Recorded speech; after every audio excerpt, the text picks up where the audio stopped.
Okay, so Ruby has a reputation for being magic. Popular gems like Rails use Ruby's powerful dynamic language features to build abstractions that feel magical, but it can be difficult to understand how they really work. So this talk is about some of the strategies I use for unwrapping some of the Ruby magic and diving into unfamiliar code bases to understand how they work. So what are the benefits of unwrapping the magic and diving in, spending some time understanding things? You can better understand your system and the application you're working on, so it won't surprise you later. There's some weird behavior happening in production you've noticed. It might be a sign of a deeper problem that could bite you in the future. It builds your confidence in dealing with unfamiliar problems. It broadens your skills. You get an opportunity to learn about different parts of the stack. And you can write better software. So when you understand what you're building on top of, you can design to its strengths. So what's in this talk? I've got a couple of live demos, and questions and interruptions are encouraged, and some tips for how I like to tackle exploring unfamiliar code. So demo one. Imagine you've just started working on an existing code base for the first time. It's Rails, but you open a controller and you're greeted with some unfamiliar language. You search for some of the method names on Google, but you can't find any documentation. You look at the gem file and there are 50 gems installed. Where do you start? So looking at this code, what's schema and safe params? They're definitely not normal Rails features. So how can we find out what they are? So first thing, so something important to know about Ruby is that loading Ruby files is procedural, it's not declarative. So Ruby is executing files when you load them. So these domain-specific language type extensions, like this word schema here, are methods that are called when the file is loaded. They're not a special type of syntax. So that gives us the question, how can we find what defines the schema method? And fortunately, there's a Ruby feature that lets us introspect where a method was defined. So let's open the Rails console.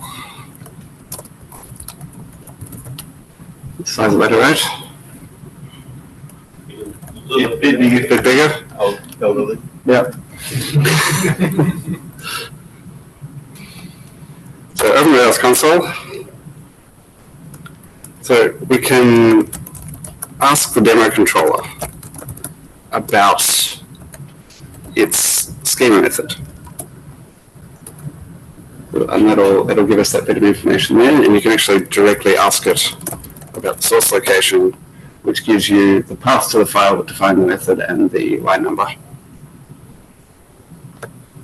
So from that path, we can see that it was defined by a gem called gyrails, and now we can find the documentation. So you can search for gyrails and find the documentation online. So that's great. This technique works well when it's clear what the object we're talking about is, like what the self object is. So inside demo controller, the self object is demo controller. So you can see where that method is defined. But sometimes you can't tell from reading the file. So here's the Rails routes.rb file for the same project. It's not obvious what object is providing this resources method inside the block. So one technique for digging into this is to set a breakpoint. So are you did want interruptions. Come on, man. Line 3, it says read it into that routing.html. So this is not so much where do you find the documentation. Sorry. Yeah, I know you're shit talking. No, but this is great. So this is more. I'm curious how this works, and there's something confusing about the way the routes are working. I want to find the code that does routing in Ruby or in Rails. So you can set a breakpoint. So if we open up the routes.lb file,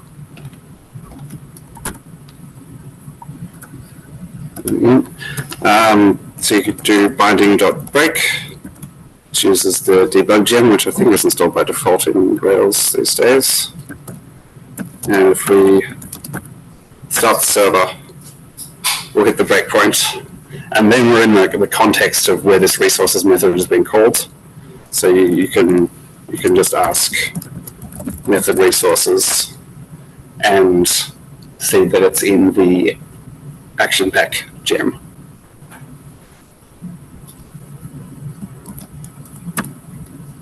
So if we wanted to sort of read that code and dig in further, so we obviously have the path on the screen there. But there's a convenient bundler feature for locating any installed gem. So you can say bundle open, and then the gem name, and that will open the gems directory in your editor. So it's opened in Vim here because that's the editor in my environment. But if you... It's a bundle editor. Editor and bundle editor are different things. That's what I discovered. If you want bundler open to use a different editor to your normal editor, yes, I think you can override bundler editor instead. Bundle editor and it was Yeah. in some line. Yeah. So you can, but it will, if bundle editor is not set, you can set the editor environment variable, and then You're right. that will open in whatever you ask it to. So if you didn't want to use Vim to browse around, you could open it in VS Code. Always using it. So to sum up, you can use method source location to find code that defined a method in Ruby, and a debugging tool like binding.break or pry can help you with that. And you can use bundle open gem to locate gem code that's installed on your machine. No matter what, if you're using RVM or ASDF, it'll go right to the gem code. The demo 2, the Ruby VM. I want to show you how I go about digging into unfamiliar code bases like the Ruby VM, because sometimes the documentation is not enough. Even on projects with great documentation like PostgreSQL, I've found that sometimes you need more information about exactly how something behaves. For example, in Postgres, there's going to be subtleties around what locks are taken at what time for when you make particular types of changes to tables.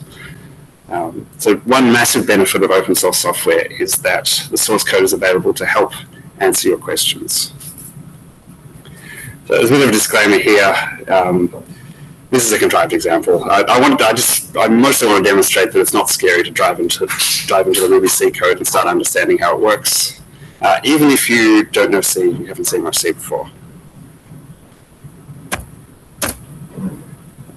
So here's our little bit of example code. There's a method called doWork. It takes a size. It creates a new array of that size filled with zeros. And then 1 million times it unshifts, so it prepends a zero onto the front of the array and then pops a zero off the end of the array. So the amount of work it doesn't vary based on the size. So if you squint, maybe it's processing a queue of something. It's unshifting working to the front and popping off the workers it does it all. So let's run that. Oops, didn't work.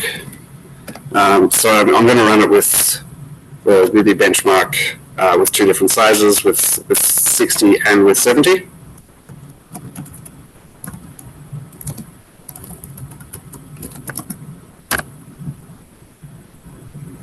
And that basically worked.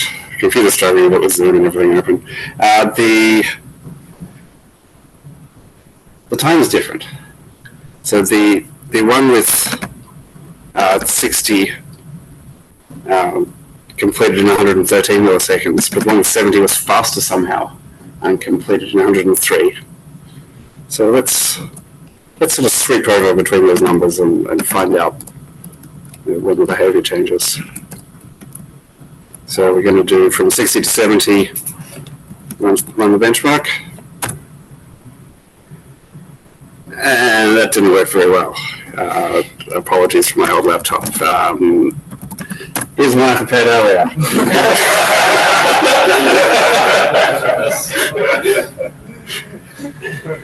So at 60, we're 87, 87, 87, 87, 79. So that's side 64, 78, 77, and then so on. So for some reason, the behavior changes at size 64. So that's the question we want to answer. We want to dig into here.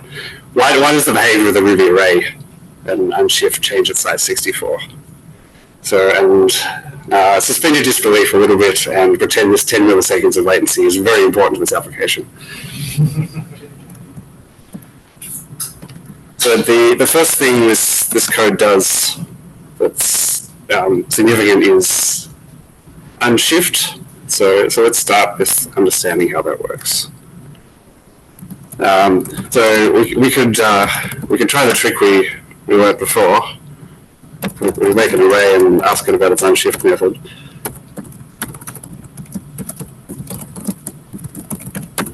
No, it's nil. It's because the unshift method isn't defined in Ruby source code.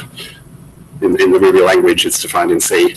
So Ruby can't tell you about its source location. So we need to open the Ruby source code. So it's on GitHub. You can clone it or you can search it there. So I've got a copy checked out already.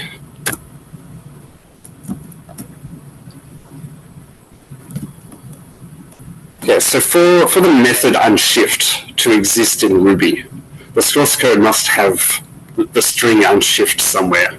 So that's sort of a starting point. So let's search for unshift.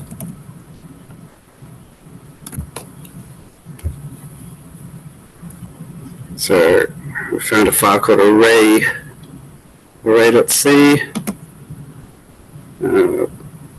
RB define method unshift. That sounds like a interesting place to start. So this is calling RB define method on RBC array, name unshift, and something else. So what's RBC array? So RBC array is RB define class array. So that must be how the Ruby C code defines a class, and this is how the Ruby C code attaches or defines methods on that class. So let's have a look at what this is.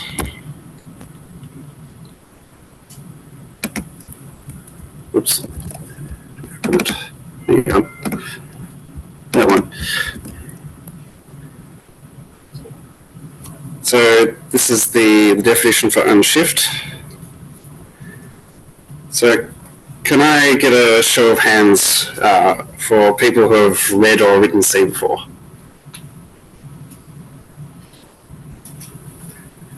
A fair few people, but if you haven't, that's totally fine. We're just skimming through, looking for something that might explain the change in behavior at size 64. So C has many familiar concepts that we're familiar to from Ruby.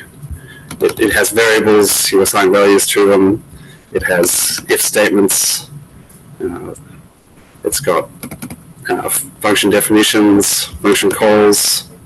So even if you don't understand much, you can get a rough idea of what it's doing, and that's sort of enough for what we're doing here. So let's start looking through the code, skimming through, see if we can come up with an explanation.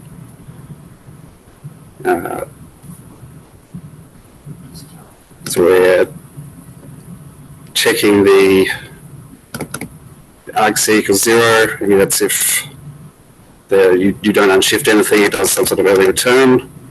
And then otherwise it calls ensure room for unshift. Let's see what that does. So it's getting the length of the array. It's calculating a new length, so the length of the array after you unshift things onto it. It's doing some checking to see if the array is getting too big. That's not what's happening in our code. If we're not shared, we do something. I don't know what shared is, but that's okay. Otherwise, we do something else, and we also call array modify for unshift. So let's keep skimming.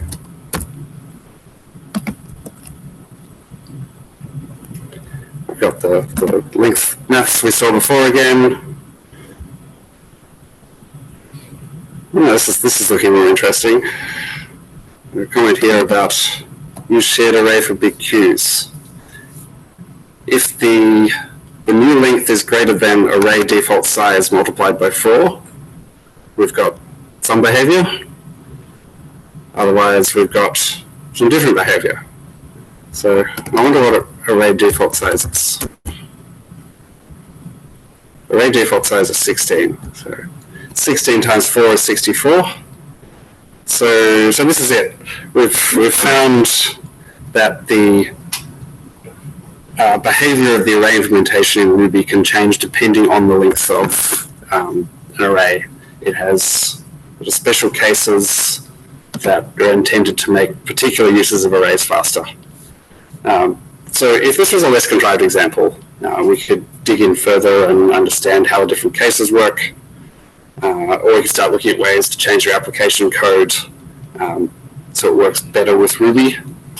That was a little bit of a cliffhanger. So if people are curious, I'm happy to dig further into how the arrays work and why those two cases are different at the end of the talk. Let me know. Yes, please.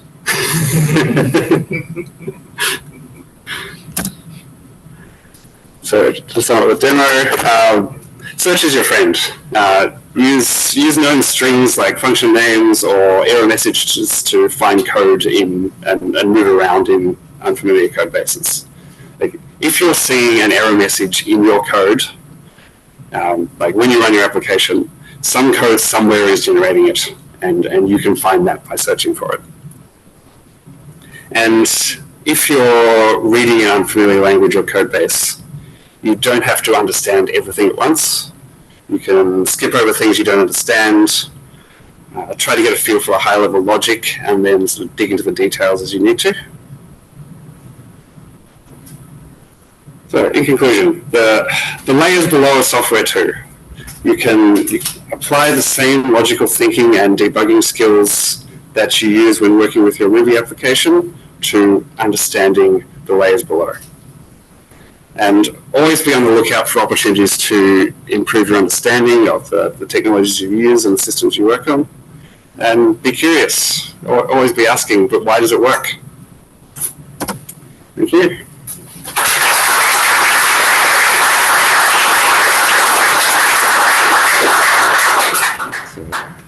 Any questions or? Yeah. How did you find or come up with that Ruby VM example? How did you know that arrays get somehow slower in certain situations after 64? I was suspicious there would be something weird about Ruby arrays because of I dug in things before and seen some C and understood that C doesn't have resizable arrays. So Gotcha. languages that do are making some sort of compromises or trade-offs to implement the arrays in ways that are mostly performant. So you were aware of this little discrepancy before coming to write this presentation? Yeah, and and I sort of I looked at the code first a little bit. Yeah. Contrived, yes. That's good. That was awesome. Thank you. Michael? Great talk.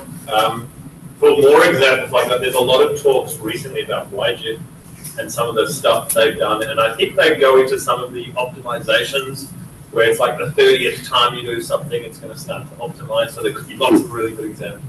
Question I had, so the problem I was looking at today was in Rails, we have the ability to do Rails credential edit.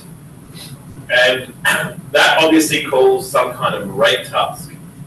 Now, I used your first tip, which is use search, but I just searched across all my gems and I tried to find whatever thing was the, like, is there an edit task, etc. It was a lot more complicated than that. But have you used these or other techniques to look at things like in Rails generated or tasks that you just have no idea where they're coming from and you just want to see how they're implemented? And in my case, I wanted to be able to decrypt credentials not inside Rails. I wanted to be able to write a method that says, hey, here's the master key, here's this, how are you going to decrypt it? And I was like, well, how does credentials edit work? And then I was like, I can't see where it's defined. There's no rate task called credentials edit. What's the application? To get access to a revision or something. Not talking about my job. Oh, yeah. So repeating the question for the people online, I think the summary was have I ever used these sort of techniques to dig into how rate tasks work and how they're defined? I think the short answer is no. But thinking about where I'd start, probably with rake and seeing if it's got some list of registered tasks that you could that you can see from from a Rails console, and then at that point, those registered tasks probably called methods, and then you can find the source from those. It's trickier than that payment stuff. So more arrays, or Anton? I've got a question. I was recently working on some open source projects and I couldn't go into binding price. I had no idea. I ended up just test driving, like without being able to go into binding price. Are there any high level options like root debugger or anything that just kind of can be an alternative to binding price? Because my test was just saying, oh, it just didn't. Well, surprise a gem, it's not part of the default Rails distribution, so you need to. It wasn't Rails, it was Jam. Oh, like not yeah. So it's not part of default Ruby distribution, for them to say. So it's not available by default.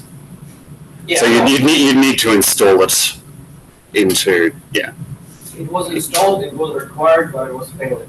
That's what happened. Oh, Yeah. I don't know the answer to that one. Yeah. I've seen something similar with things like ERBs where when they crash, they go into some other thing and you're going, hey, I thought I had a binding prior there and this disappears. I don't know the exact, but I have seen something along those lines where when certain exceptions get thrown in certain places, the binding IRB or prior, whatever you're doing, just gets skimmed over. If I find it, I'll send it.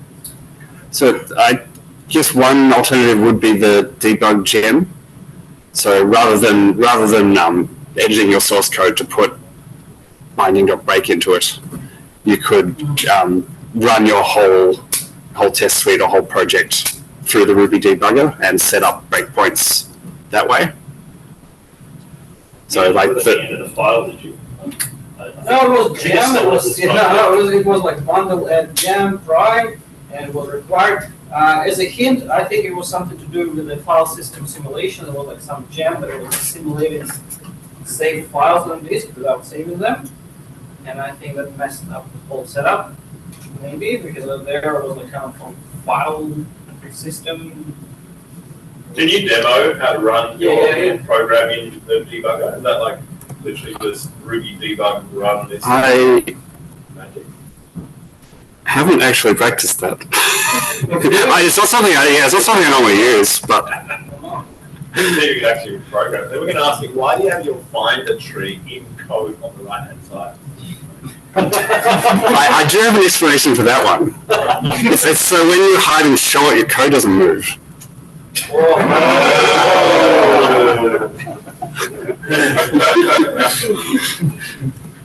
Why are you hiding it? Because I had to zoom it in. But why, right?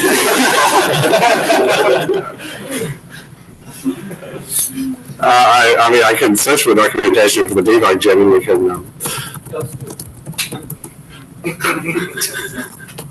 Well, you said it's the answer. I think you've done this before. You can't be that hard, can No, I can't do that. Surely. If you find the RD bug command, you? Yeah. That's the Rails, yeah. Okay.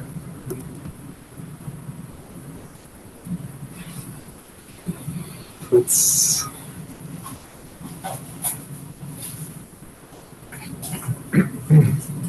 Do you Yeah, so with-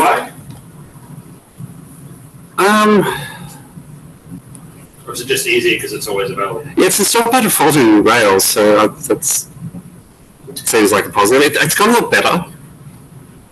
I think I'm not sure when, but yeah, I think it has most of the features Pi does. Looks like it's got a VS Code plugin. And so that's the other option with your with the debugger is you can install the IDE plugin and set breakpoints in. No, it's not going to work without the plugin installed. But like, click on the side and set breakpoints and inspect variables and everything. Yeah. Okay, so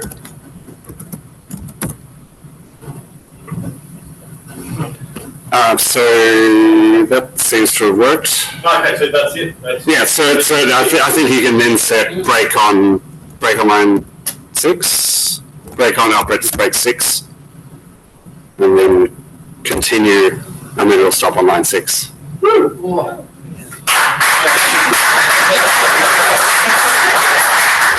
And yeah, you can inspect variables and. You see what I'm at?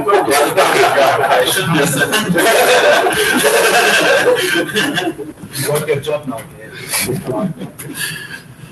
So do you want to hear more about arrays? Yeah. It's not supposed to be an array talk, but if you want to know about arrays. Yeah. Do you know the answer already? Is the same problem in pop? Is there a... That was about the name correct. Spaces. Pop, yeah, we'll get to that. Okay, so I think the first thing to, like, from the Ruby side, arrays just have a length, but on the C side they have a length and a capacity. So the capacity is how much memory, like C array memory, has been allocated for that array, and that's let me find a definition. Here for this one. So this is the structure in C that defines Ruby's array. So it has a length, which is the one you're familiar with, and it has a capacity. That's the capacity of pointer. And it's a continuous memory region of at least capacity elements, and this can be bigger than the length. And then it has the pointer.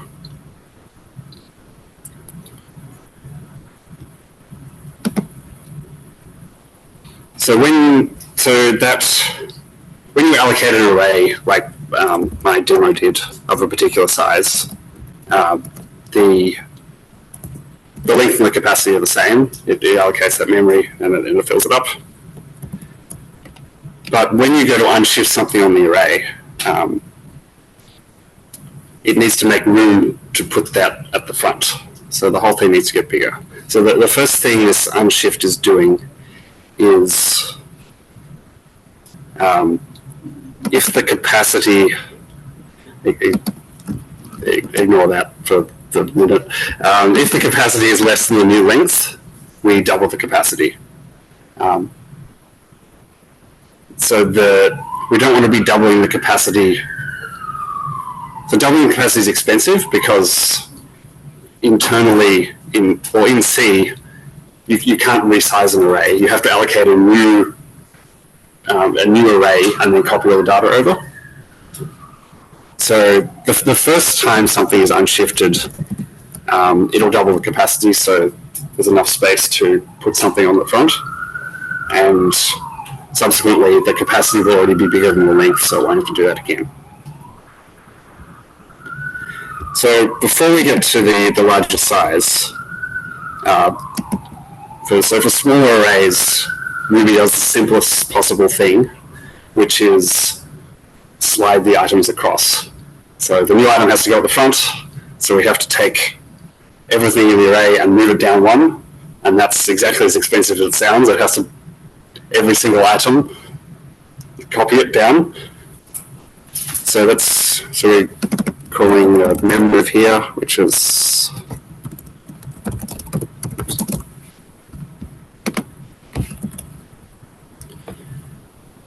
taking the arguments destination, source, and the number of items to copy. So the destination is where the pointer is currently at, plus the number of things we have to add. The source is like the start of the array at the moment, the pointer, and the length is the number of items currently in the array. So move it all down. So that's quite expensive, especially when the array is bigger. So that's why in the benchmark it was starting to get slow, because every time you add one item, it had to copy 63 items. Yes? Sorry, it's off topic, but that 64 you mentioned before, the point where it changed, is that got to do with the long type? Is that what it is? Is that memory allocated to that array? No, it's this condition here. So the Ruby developers have added this heuristic for, and I'll talk about that in a second. What this does differently to be cheaper, basically, they've picked that as a threshold for when it's like sliding stuff down is getting so expensive, we need to do something else that's faster. So that's something else is array make shared, which was that other reference to shared in the if statement we saw earlier. So what that does is and this is used for other array features in Ruby as well, that rather than the array pointing directly at, rather than the array having its own memory, that memory can be shared with other arrays, which is useful for things like taking slices out of arrays. It doesn't need to copy them. They can point at that array in memory already. But for unshift, that's interesting because it doesn't have to, once the array is shared and this array is pointing at the shared one, it doesn't have to point at the start. The head of the array can be further down the array. Does that make sense? So It's like a ring buffer. it doesn't quite treat this as a ring, but we'll see what it does.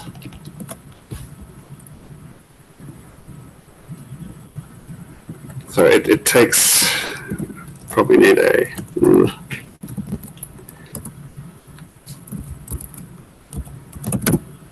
we have to do the maths a bit here, but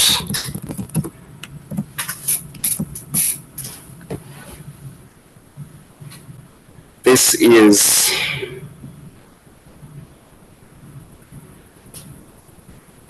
basically checking if there's enough room in front of the head pointer in the shared array to put the items without having to copy anything.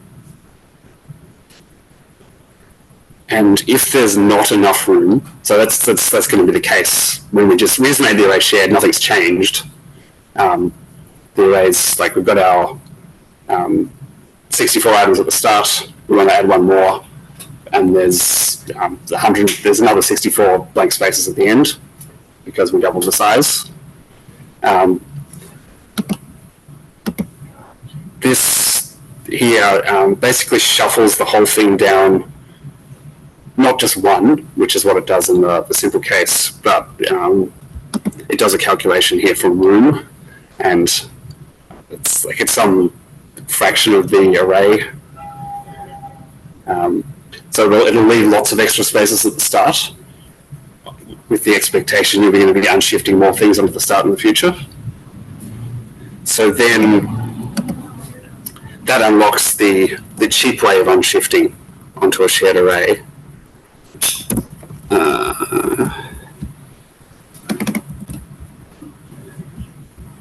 So in this one,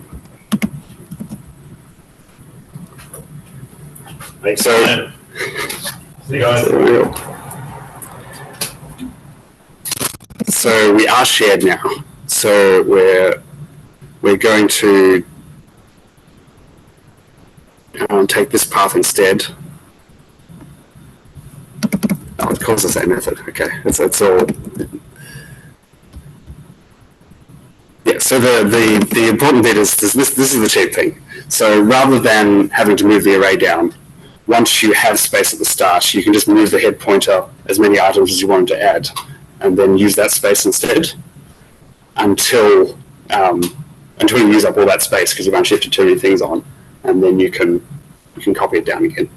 So that rather than having to do the copy on every time an item's added, you just have to do the slide along every time it runs out of room. So that's why it's faster.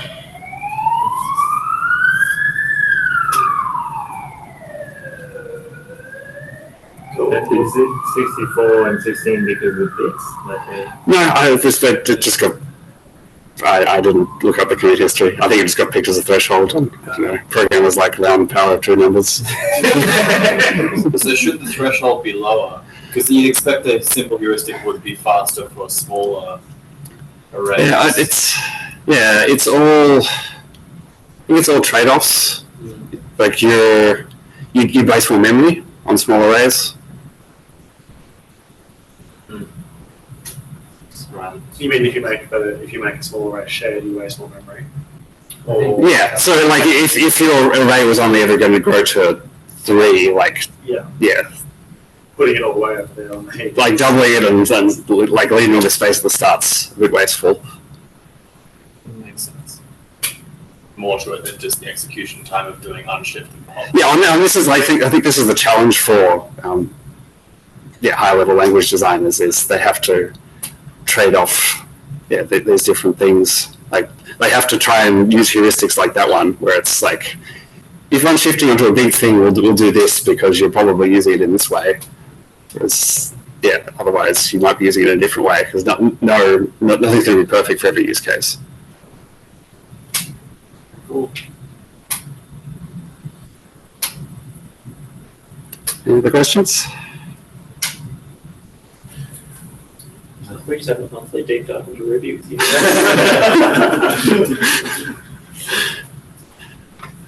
Just Mark online says in development of YAR, most arrays were found to either be 16 items or less, or way larger, hence the optimization for 16 items.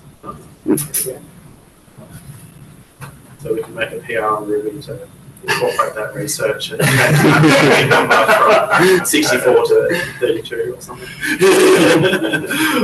Although wasn't it actually 16? But what's the multiplied by 4? Is that for the space needed to hold So I don't have all the answers here. So default size is I think the 16 times 4. And did they just work out that like 4 was the approximates, like the average size of the items in the array. This. In Ryan's example, it was when it got to the size of 64. Yes. So the memory. Oh, was it? Yeah, so it's when the length of the array is going to be more than 64. Which means it's still unclear exactly what the Yeah. significance of the I think that number there. times 4 is. Oh, like the array's grown for like a couple of times already. That's what it's saying. They've doubled it 2 to 3 times or whatever. No, I think it's just an arbitrary number. It would have to be higher too, because it's always doubling the size of the arrays. Yeah. So it would be a 16 or a 32 or a 64 or whatever. Yeah, right, so you've doubled it twice already. Yeah, you've done it a couple of times. Well, Let's try something new. In the benchmark case, though, it's actually started off like right at the threshold, and it's going to add one item, and then it's kicked into this case because it's got big enough.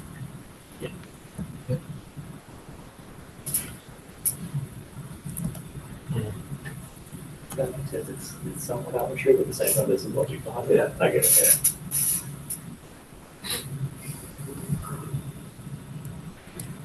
Okay.